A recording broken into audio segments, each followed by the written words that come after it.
The QX80 is Infiniti's flagship SUV with a base price of $72,700. In the past 5 years, I've reviewed 4 different QX80s. I reviewed one in 2018, 2019, skipped 2020, 2021, I reviewed it in 2022, I reviewed it, and now this is the 2023 Infiniti QX80. So I've had a lot of seat time with these things.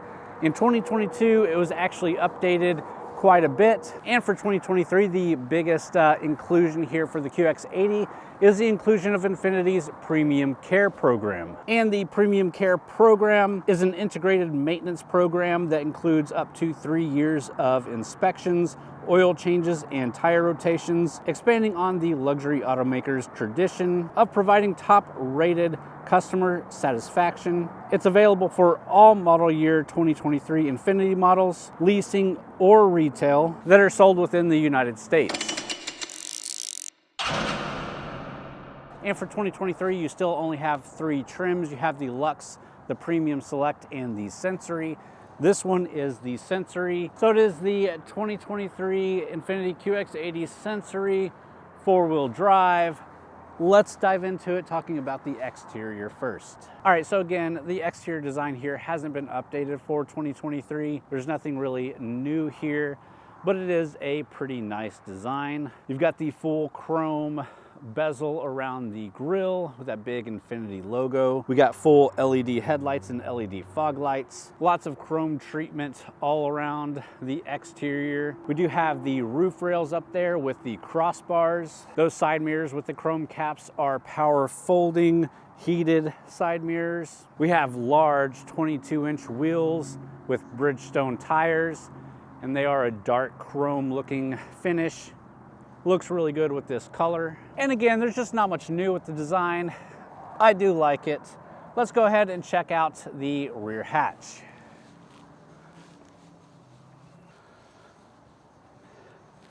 And we do have a power lifting rear hatch.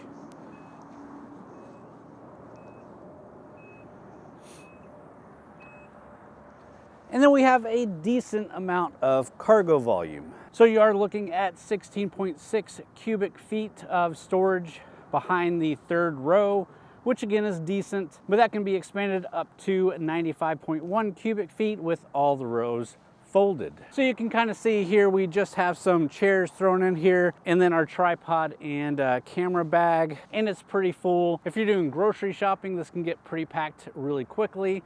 You might have to fold the third row down. If you're doing a road trip and you want to put some luggage back here, it really gets packed quickly. So if you've got a full family that you need all 3 rows and you need to put luggage back there, it's going to be tight. But with that, let's close it up and let's go check out what's under the hood.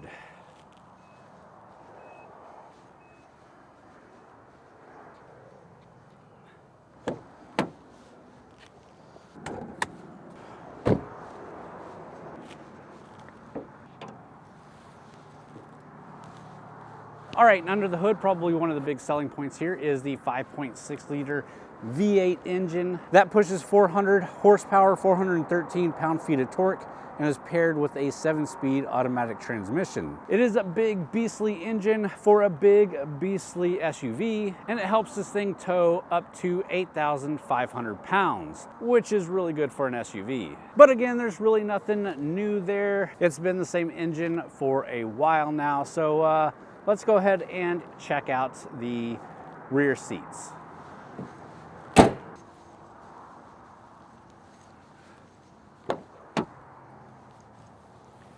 All right, so first off, you do have decent access to the third row by pulling the lever here, and the whole thing tumbles forward and you can get into that third row. I'm not gonna climb back there. It's decently spacious. My kids can fit back there fine, especially the smaller ones, but they do complain a bit about the cramped position, and the floor is pretty high, so your knees are kind of up. But of course, they're used to, by now, riding in a minivan, which has a ton of space. Let's go ahead and jump inside into the second row seating. You can tilt the seat back a little bit to give you a little bit more of a lean. We got a lot of amenities back here, really nice seats, really comfortable. You've got heated seats, you've got your own USB charging ports, you've got quick access to the center console here, which is pretty cool. And we've got our own infotainment screens on either seat back. We've got a center console with some cup holders. Lots of really nice amenities, but the place to be is definitely the driver's seat. So let's go ahead and jump in the driver's seat.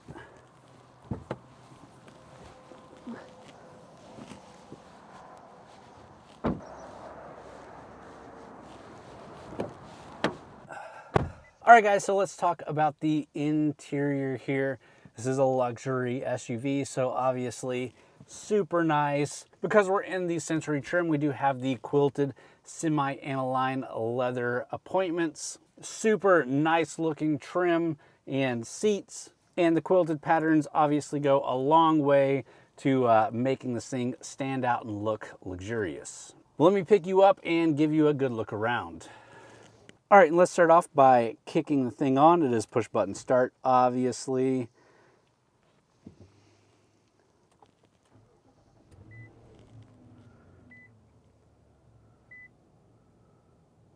And of course, the first thing to notice is the pretty new 12.3-inch touchscreen display. This was brought to the 2022 and is obviously now in the 2023. Much nicer and better than the dual stacked displays that Infiniti usually has. I like the wide screen. You get a lot of information on here. It does have wireless Apple CarPlay and Android Auto. It has built-in Amazon Alexa. You can see we got weather on one side and general menus on the other. And while I think the UX design for the Infinitis isn't quite there as far as like a luxurious looking design, it all works just fine. And you can see the Apple CarPlay takes up a portion of the screen. You still have your side display there, which is basically how I roll in all of my vehicles anyway, so it works out. Below the screen in this gloss black trimming, you get some audio buttons here. You can do day-night cycle on the screen for the brightness. Then your AC and heat controls included heated seats and ventilated seats. Moving even further down, you can see the USB Type-C and USB Type-A charging ports and interface to the infotainment system. This cubby right here is also a wireless phone charger, so we can disconnect and throw our phone in there and it'll start wirelessly charging for us. You also have an accessory port charger right there, and this whole thing can close up, and you can see here that the phone is charging in there. Down below that comes our traction management system here. So we do have auto, 4 high and 4 low. We also have a tow mode, a snow mode, and you can turn your traction control off if needed. Our shifter is a traditional shifter, no electronic shifter here. Put it into reverse, we do get a full 360 camera with backup camera, and you've got sensors all around this thing. Obviously some cup holders, and then a little interface here for your infotainment system. Of course, the screen is touchscreen, but this you can control a lot of the functions straight through here, so it helps you keep less distracted while driving. You also have a button here to bring up your cameras, so you don't even have to put the car in reverse to bring up those cameras, which is always nice to have. Console is nice and big. We've got our headphones here for the infotainment system in the back. Nice and padded. Our driver display is 2 analog gauges and a center screen that can be thumbed through. And of course, you can choose different things to pay attention to, including fuel economy, kind of a home screen here, and you can control different settings here. And all of that is controlled from the steering wheel with your controls here. You also have your cruise controls here, as well as your safety controls. And this is a heated steering wheel, and your seats are memory seats. We do have a sunroof. We also have the rear view mirror that is a digital rear view mirror, so you're looking out the rear view camera. You can swap that and just have the regular mirror. But I really do like these. I didn't at first. I thought they were pretty gimmicky when they first started putting these things in vehicles, but now I quite like them. And a 17-speaker Bose Performance audio system, which is really good in here. Well, let's go ahead and get this thing out on the road, start talking about the way that it drives, then we'll wrap it up with some price information and my final thoughts. But let's keep going.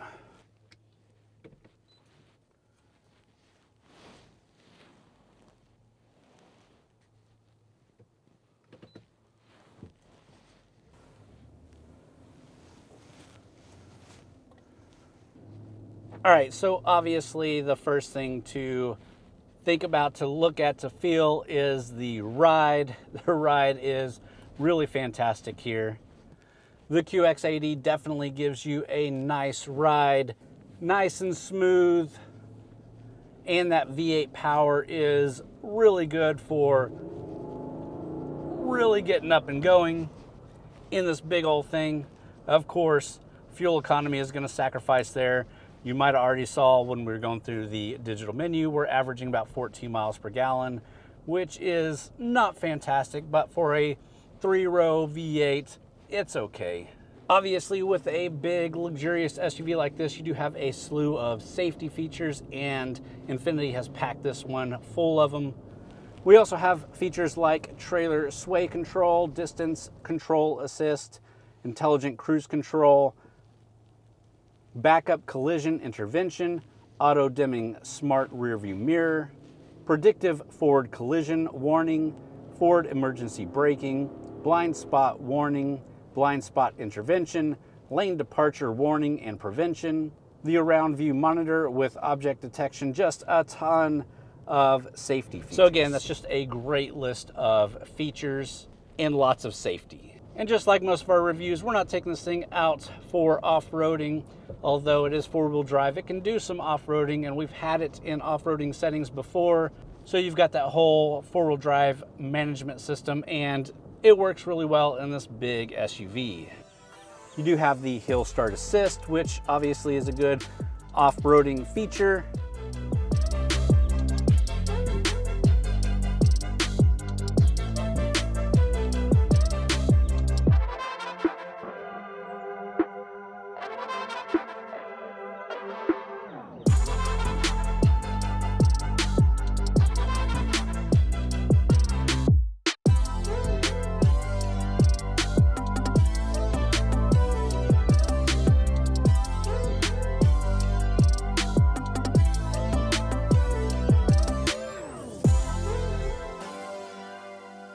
And one of my big complaints is, and has always been in this thing, the seats. I'm not a big fan of the seats. I talk about it in every review. I get pushback in almost every review. There are people I've heard that agree with me. They don't like the seats. For me, it's the biggest drawback of this thing. I can take everything else in this, but these seats are always just a pain for me, and a literal pain. They hurt my back. So definitely, if you're considering this thing, test drive it, give it a good test drive, and see how you like the seats. And if you like them, don't worry about it. But the great thing about the interior is that everything's really easy to control. Everything's super easy to manage. And besides the seats, very comfortable, really nice looking. It's definitely an SUV that exudes luxury. People are going to know that this is a luxurious vehicle just by looking at it. And that's probably what you're going for. And with that fairly quick driving segment, let's go ahead and pull back over, talk about the price, some of my final thoughts, and we'll wrap it up there. So like I said, the base price is just over $72,000, which is a lot of money, but you're getting a lot of SUV here. The Sensory base is just over $87,000, and here with the few options that we do have, plus destination charges and whatnot, this one is just under $91,000. Again, a lot of money, but is it worth it? Let's jump out and talk about some of my final thoughts, and we'll wrap it up there. All right, so after years of testing out the QX80, over the years, it's definitely progressively gotten better and better. My big one gripe still remains with the seats. But obviously, that's something that I've said a lot, but I haven't heard a lot. I have heard it from other people, but not a lot. So it's just something that you might want to consider when test driving the vehicle. But it's definitely a fantastic 3-row luxury SUV. With the 4-wheel drive, you're definitely not going to get stuck out anywhere. It's a good 4-wheel drive system. With the luxurious interior, it's really nice day to day. And I think it has really nice looks as well. So if you're interested in getting one, I definitely think it's worth it, even with that high MSRP. But if you got any other questions that I might have missed in this video, please leave them down in the comments below. But be sure to hit the thumbs up button if you enjoyed the video. Subscribe to the channel if you're into automotive reviews. We do a different review every week. Also go check out txgarage.com, where we do a lot of written reviews as well as event and news coverage from a lot of great authors over there. But with that, guys, thanks for watching.